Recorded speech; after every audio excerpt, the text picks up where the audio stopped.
কিরে রাখি, কি খবর? জি মালিক, বুঝাইতেছি এগুলা সব কিছু। এগুলো সব ভালোভাবে গোছা, আর ওই দিকটা পরিষ্কার করে তো।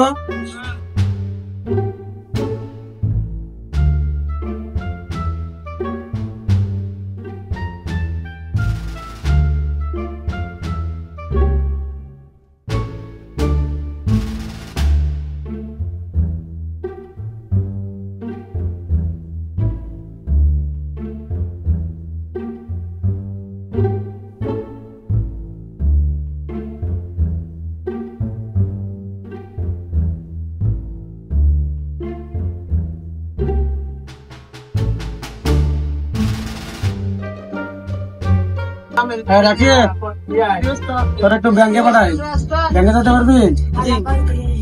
এই আমার চেকটা নিয়ে যা, ঠিক আছে? যা ব্যাংকে থেকে কিছু টাকা উঠাই নিয়ে, চেক সই করা আছে, তুই গেলেই তোর টাকা দিয়ে দিবো। আচ্ছা মালিক। ঠিক আছে, যা তাহলে।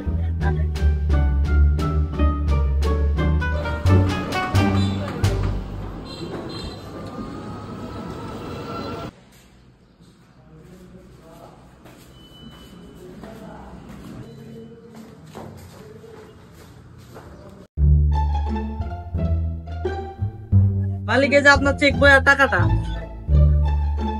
টাকা গুলো নিয়ে আসছো ভালো করে? জি 2 লাখ আছে এই জায়গায়। ঠিক আছে রাখি, তাহলে তুমি এক কাজ করো, হাত মুখ ধুয়ে খাওয়া দাওয়া করো, খাওয়া দাওয়া করে আবার দোকানে চলে এসো, যাও। আচ্ছা ঠিক আছে মালিক। দোকানে কেউ নাই, এখন টাকা কোনো চুরি করে নেই।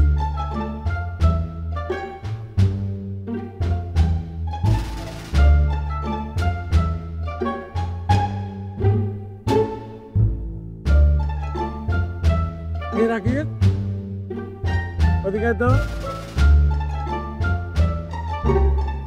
দৌড়ে টাকাটা হয়ে গেছিলাম, টাকা কই?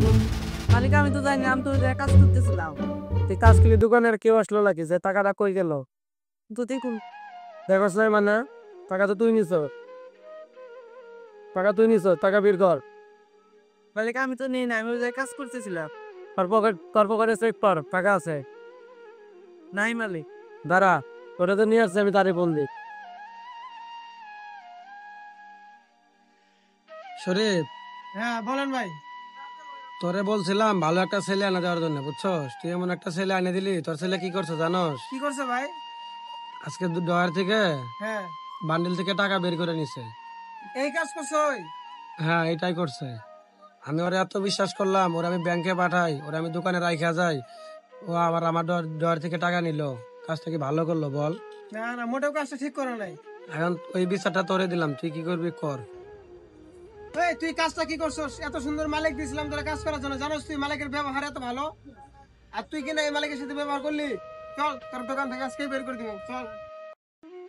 নিয়তির কি খেলা, চুরি না করেও চোরের অপবাদ গায়ে লাগিয়ে দোকান থেকে বের হতে হলো।